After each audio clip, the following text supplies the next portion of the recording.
नमस्कार, मी पंजाब डक.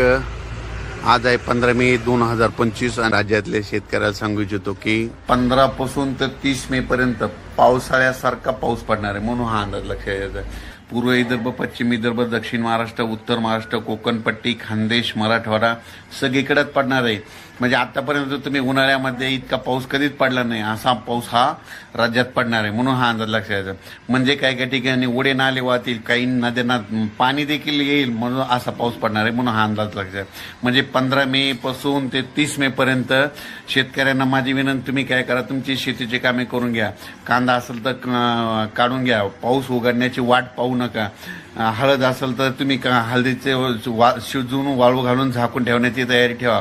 त्याच्यानंतर ज्यांचा मूग चालू आहे, भुईमूग चालू आहे, बरेच शेतकऱ्याचे फोन येईल की भुईमूग काढायला थांबवतं. मी म्हणलं तुम्ही काढून घ्या, कारण की पाऊस काय उघडणार नाही. आणि याच्यामध्येच काय होणार आहे, हा पाऊस काय होणार आहे, 30 मे पर्यंत असाच चालू राहणार आहे. दररोज दोन दिवस एक भागात मुक्काम करत.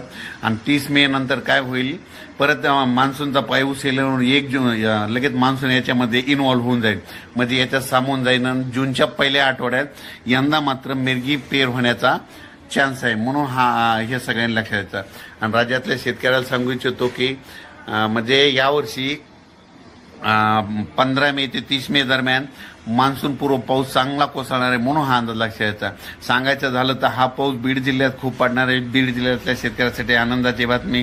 त्याच्यानंतर बीड जिल्हा, धाराशिव जिल्हा, लातूर जिल्हा, सातारा, सांगली, सोलापूर, कोल्हापूर, नगर, पुणे, नाशिक, पुन्हा नंदुरबार, धुळे, जळगाव, बुलढाणा, अमरावती, अकोला, वर्धा, नागपूर, भंडारा, गोंदिया, चंद्रपूर, त्याच्यानंतर परभणी, यवतमाळ, वाशिम, हिंगोली, बीड, जालना, संभाजीनगर, म्हणजे सांगायचं झालं सगळीकडे पाऊस पडणार आहे, म्हणून हा अंदाज लक्षात द्या.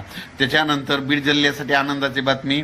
म्हणजे समजा तुम्हाला उदाहरण एखाद्या गावाचं नाव सांगतो. समजा एखादं बीड धारा, जर बीड जिल्ह्यामध्ये एखाद्या गावाला मध्ये ह्या 30 मे पर्यंत 4 वेळेस पाऊस येऊन जाणार, म्हणून हा अंदाज लक्षात घ्यायचा.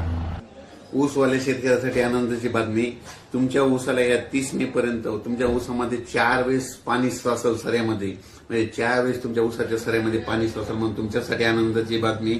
ज्यांचा म्हणजे खास करून ज्यांचा ऊस असेल तर तेव्हा सांगतो की तुम्ही नांगरून खतं देऊन घ्या, कारण की पावसाळ्यासारखा पाऊस पडणार आहे, म्हणून हा अंदाज लक्षात घ्यायचा.